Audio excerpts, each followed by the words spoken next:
Well, we're pleased to get a victory on our opening game, especially on the road versus Lawrence. It was very humid that day, which we're not used to practicing or playing in the high humidity. Storm came through on Friday. The field was very wet and soggy.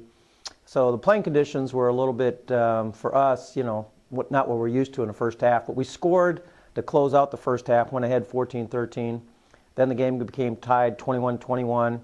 And to our offense's credit, they went on 2 long drives, punched the ball in the end zone, and ended up winning the football game by 2 touchdowns. So we were very pleased with that. I think 2 things that stick out in my mind. Number 1, defensively, we get 3 turnovers. We get 2 picks and a fumble recovery. Offensively, number 2, we don't turn the ball over.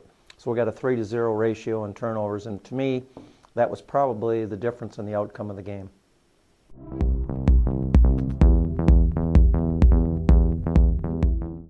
I'm not sure there was any real surprises because most of the kids that played are returners. Obviously, Alex had the big numbers, 18 of 23 passing, 3 touchdowns, no interceptions. Excuse me, Jake Jensen rushes the ball for 130 yards. Unfortunately, Travis, breaks his arm in that football game, but he was playing a terrific football game. So, not really any big surprises.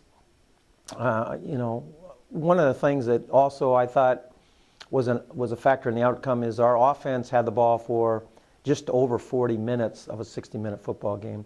Usually time possession isn't a great indicator as to the outcome of the game, but against Lawrence I think it was, especially in the second half. We really controlled the football.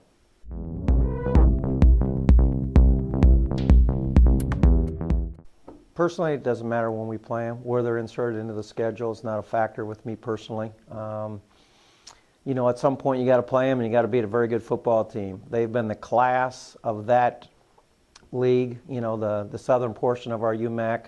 And, they're the team to beat, so we got to go down to Greenville on their home field and prove that we're a better football team on Saturday.